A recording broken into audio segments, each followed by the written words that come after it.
अस्सलाम वालेकुम। आप सबका स्वागत है मेरा चैनल RS इस्लामिक बातें में। आज हम बात करेंगे हज़रत यूसुफ़ अलैहिस्सलाम का हुकूमत के आला मंसूब पर फायज़ होना। हमने अपनी पहली वीडियो में हज़रत यूसुफ़ अलैहिस्सलाम का वाक़ये के बारे में बयान किया है। अगर आपने वो वीडियो नहीं देखा है तो लाजमी उस वीडियो को ज़रूर देख ले। आप सबको मेरा वीडियो पसंद आए तो मेरे चैनल को सब्सक्राइब कर ले और वीडियो को लाइक करना ना भूलें। जब अजीज़ मिस्र के सामने हज़रत यूसुफ़ अलैहिस्सलाम पर लगाया जाने वाला इल्ज़ाम बेबुनियाद है तो उसने कहा, हज़रत यूसुफ़ अलैहिस्सलाम को मेरे पास ले आओ, मैं उन्हें अपने ख़ास कामों के लिए मुकर्रर कर लेता हूँ।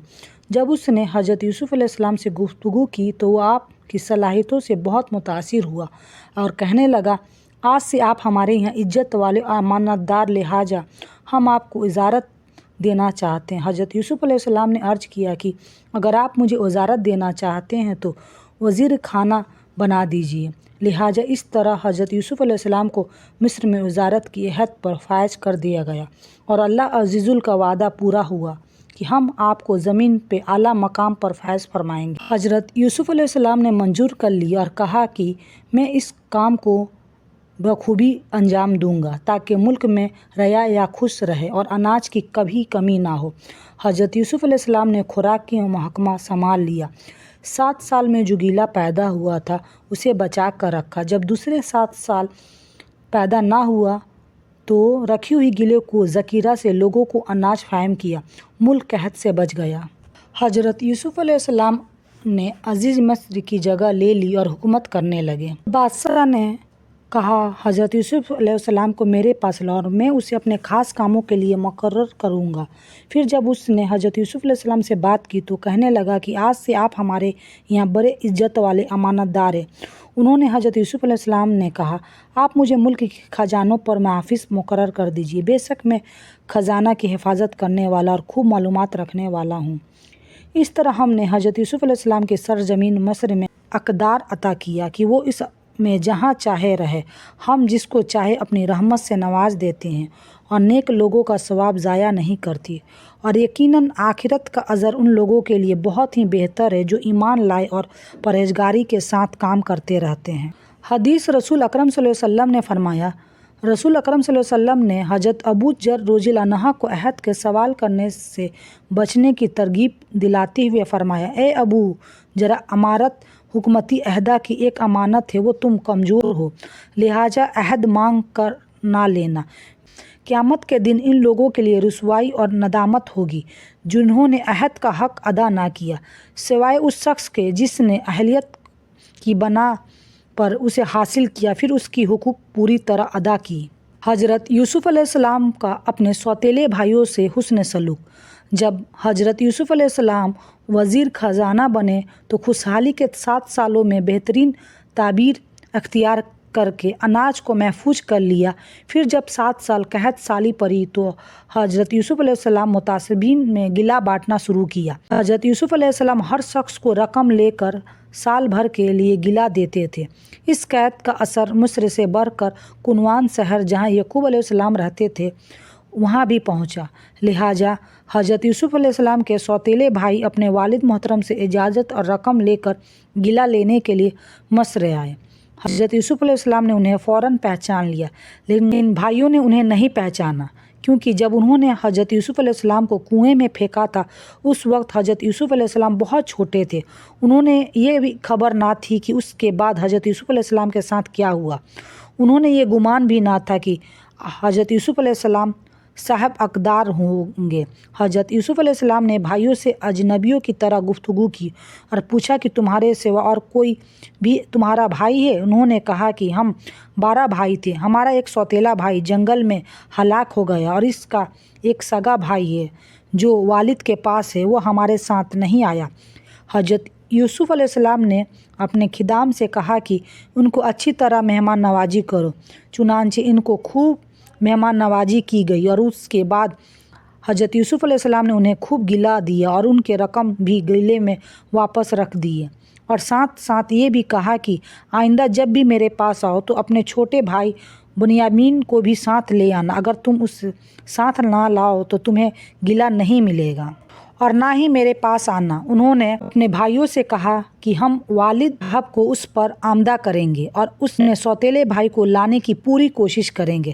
حضرت یوسف علیہ السلام نے اپنے خادموں سے کہا، ان کی جمع پونجی جو رقم انہوں نے گلہ کی اوج دی ہے چپکے سے انہیں کی سامان میں رکھ دو، تاکہ جب وہ لوٹ کر اپنے اہل و حال میں جائیں تو اسے پوچھے کہ پہچان لے، شاید وہ اس طرح دوبارہ لوٹ کر آئیں۔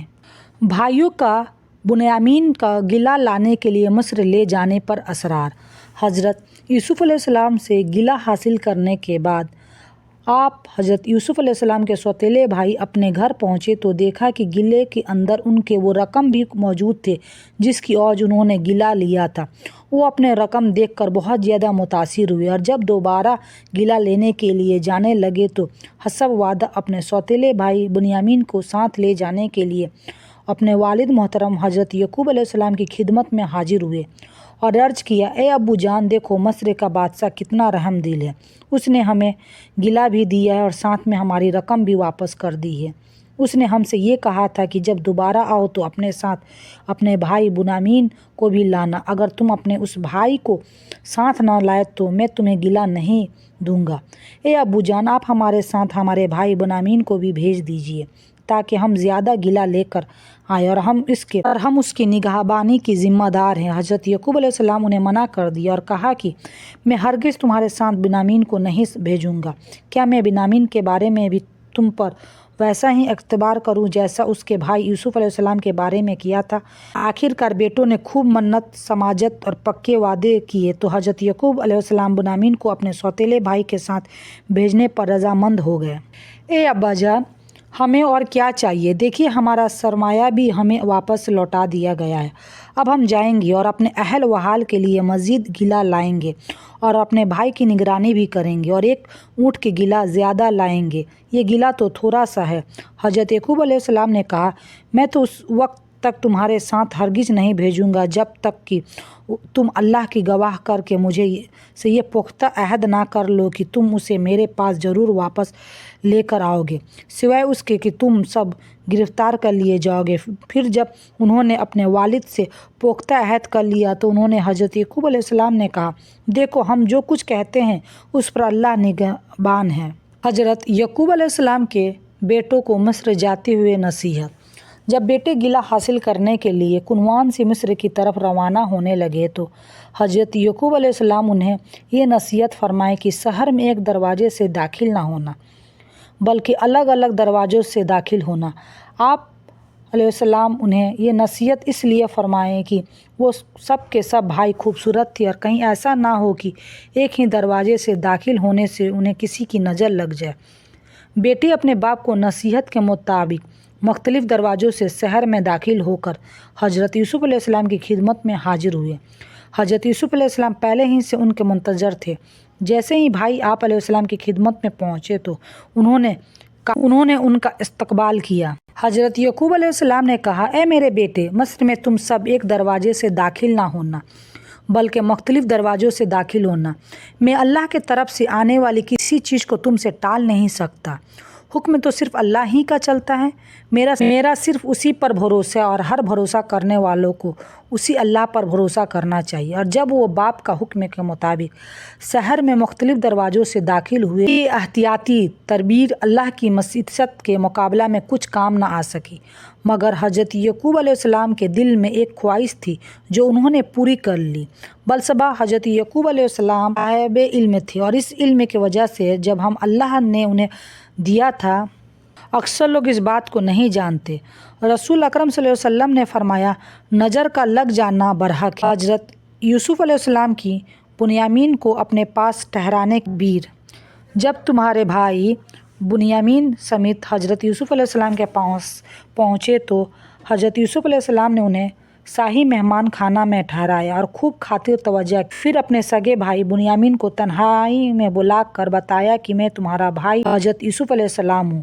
اللہ تعالیٰ نے مجھ پر بڑا کرم کیا ہے، مجھے کنویں سے نکال کر مصر کی وزیر خزانہ بنا دیا ہے۔ بھائیوں کی باتوں پر غم نہ کرو اور ہماری یہ بات بھی ظاہر نہ ہونے دینا۔ میں انشاءاللہ العزیز کسی تربیت سے تمہیں اپنے پاس روک لوں گا۔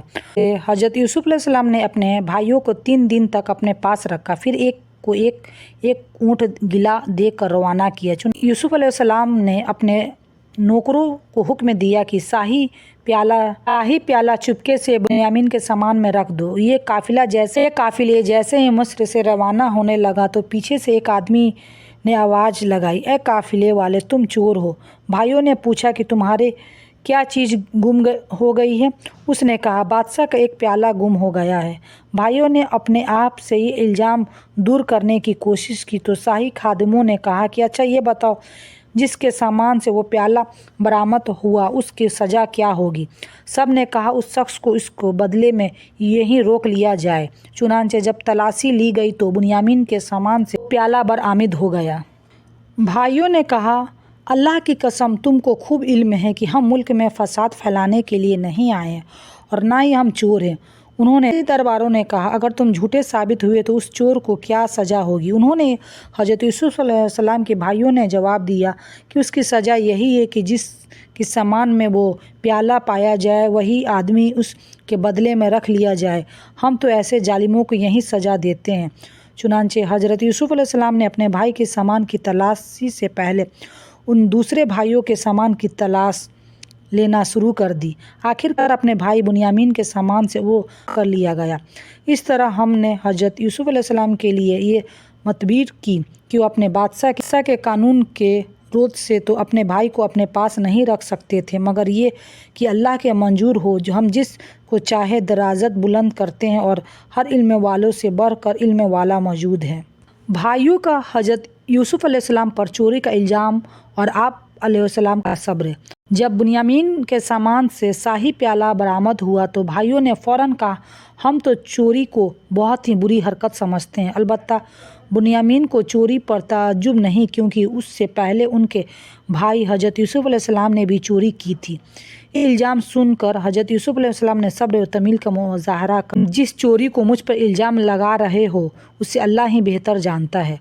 उन्होंने भाइयों से कहा, अगर इस बेईमान ने चोरी की है तो ये कोई ताज्जुब की बात नहीं है। इसका भाई हज़रत यूसुफ अलैहिस्सलाम भी ऐसा ही से पहले चोरी कर चुका है। चुनांचे हज़रत यूसुफ अलैहिस्सलाम ने इस बात को अपने दिल में छुपाए रखा और उनके सामने बिल्कुल जाहिर न किया और दिल में कहा, तुम बहुत ही गिरे हुए दर्जा पर हो। अल्लाह ही उसे खूब जानता है जो तुम बयान कर रहे हो। भाइयों की तरफ से पेशकश और हज़रत यूसुफ अलैहिस्सलाम का जवाब। जब चोरी के मुकदमा में बुनियामीन की गिरफ्तारी का फैसला हो गया तो भाइयों को फ़ौरन ख्याल आया कि अब हम अपने वालिद को क्या मुंह दिखाएंगे। हम अपने वालिद से पुख्ता अहद करके आए थे कि बुनियामीन को ज़रूर साथ लाएंगे, मगर ये कि हम पर कोई आफत आ जाए। उन्होंने हज़रत यूसुफ अलैहिस्सलाम से दरख्वास्त की कि उनके वालिद बहुत ही बुरे हैं, उनसे बहुत मोहब्बत करते हैं और उनके जुदाई बर्दाश्त नहीं कर सकते। इसलिए हज़रत यूसुफ अलैहिस्सलाम, ए अजीज़, बेशक इसके वालिद बहुत ही बुरे हैं, लिहाजा आप इसके बदले में हम में से किसी को अपने पास रख लीजिए, हम आपको बड़ा एहसान करने वाले पाते हैं। हज़रत यूसुफ अलैहिस्सलाम ने कहा कि हमने जिसके पास अपने चीज़ पाई है उसके सिवा दूसरे को गिरफ़्तार करने से अल्लाह की पनाह चाहते हैं। ऐसा करने से तो हम यकीनन नाइंसाफ़ी करने वाले हो जाएंगे। हज़रत यूसुफ अलैहिस्सलाम ने फरमाया, ऐसा क्यों कर मुमकिन है? जुर्म कोई और करे, सज़ा किसी और को मिले, सज़ा तो सिर्फ उसी ही को मिलेगा जो कसूरवार है। अगर हम बेगुनाह को पकड़ेंगे तो हम जालिमों में शुमार हो जाएंगे। हज़रत यूसुफ अलैहिस्सलाम की ज़बानी ये बातें सुनकर सब भाई बहुत परेशान हुए, आपस में सलाह मशवरा करने लगे। इनमें से एक भाई ने कहा, हम अपने बाप से वादा करके आए हैं, मीन को छोड़ कर चले गए तो मालूम नहीं हमारा क्या हश्र होगा। हम सब जानते हैं कि हमने यूसुफ के साथ क्या सलूक किया। उनमें से बड़े भाई ने कहा कि मैं उस वक्त तक वापस नहीं जाऊंगा जब तक कि बिन्यामीन को अपने साथ ना ले कर जाऊं। ये हमारे बाप हमें हुक्म ना दे कि अल्लाह ताला कोई आसानी पैदा कर दे तो हम लोग जाए और बाप से सारा माजरा बयान करे है कि हमारा कोई कसूर नहीं है। बिन्यामीन चोर निकला, गैब का हाल अल्लाह ही जानता है। ये लोग वापस लौट गए और बाप से चोरी का वाक़या बयान किया और बिन्यामीन को चोर ठहराया। उनकी बातें सुनकर बाप ने कहा कि तुम लोग जो कुछ कह रहे हो ये बनावटी बात मालूम होती है, अल्लाह ही बेहतर जानता है। मैं सब्र कर रहा हूँ। मैं पहले ही यूसुफ के गम में मुब्तला, बिन्यामीन के गम ने मुझे और भी बेहाल कर दिया। غلطی ہو جائے تو اللہ رب العزت ہمیں معاف فرمائے۔ اللہ سبحانہ تعالیٰ ہمیشہ ہم سب کو برائی سے بچنے کی توفیق عطا فرمائے اور اپنی رحمت نازل فرمائے تاکہ ہماری دنیا کی زندگی بھی خوشحالی میں گزرے اور آخرت میں بھی جنت الفردوس کا داخلہ نصیب ہو۔ اللہ تعالیٰ ہم سب کی جائز دعاؤں کو قبول فرمائے۔ یا اللہ حافظ۔